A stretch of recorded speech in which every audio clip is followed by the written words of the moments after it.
All right, let's switch gears here to weather. Vivian, I feel like you're channeling the heat today with the color you chose to wear. Absolutely, because it is going to be heating up dramatically. It's going to be feeling fiery hot in those interior valleys quite quickly. We've got the beautiful clear skies that we've been seeing over the last few days, but today they're going to have a lot less of that marine influence in the interior valleys, so it is going to be hot. Thankfully, some of the areas along our beaches and our coastal valleys are not going to be seeing nearly the same heat up, and that's because that marine influence is sticking around at least below that 1,000 feet margin at this point. But thankfully, while it is foggy, especially along our south coast, it's not too foggy. We talk a lot about these couple of palm trees that we really gauge a lot of our viewing by. So that's over a quarter of a mile away, so not too bad out there. Still, you're going to want to take it a little bit slower on those roads where there is a little bit of fog because of limited visibilities.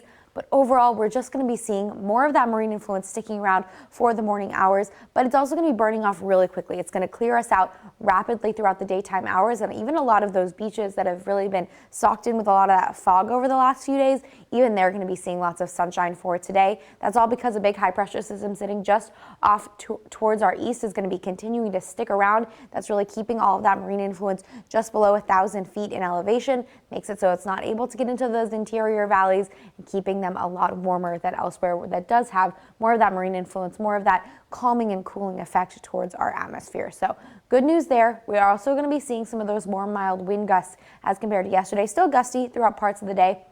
But fast forwarding all the way to about 9 a.m. because there's not really much going on with those winds right now, we're going to start seeing a little bit of the battle between those onshore and offshore winds pick up once again. More onshore winds along our coast, a little bit more of that offshore direction in those interior valleys. It's going to continue to be back and forth a few days this week, continuing to see those very small margins of where it's going to be hotter and where it's going to be much cooler. About 20-25 miles an hour for those peak wind gusts today, calming down dramatically as we head into the overnight hours as well. So good conditions there, but overall we're just on the edge of this big monsoon that's continuing to make its way through the Four Corners area. We're just on the edge of a little bit more of one of those areas of cloud cover. We're not going to be seeing much from it. It's actually going to be keeping us even drier with all these rainstorms going on in Arizona over the last couple of days. But as far as our temperatures are concerned, it's going to be hot in those interiors. 100 degrees in Paso Robles for today, 79 in San Luis Obispo, 73 in Santa Maria and Lompoc, 78 degrees in Santa Barbara for today. Along our north coast, still relatively mild, 65 in Cambria, 100 in San Miguel, 76 in Avila Beach in the Five Cities region. A little bit more comfortable at those beaches, 68 in Guadalupe, 100 in Shandon, and along our south coast, continuing with those mild conditions, 74 in Goleta, 97 degrees in the Coyama Valley, and over the next 7 days, we're going to be staying relatively mild, still lots more of that marine influence at our coast through the next 7 days, but in the interior valley, staying in the triple digits all the way through Monday, then slowly cooling down as we head into the middle of next week. Janelle, back to you. All right.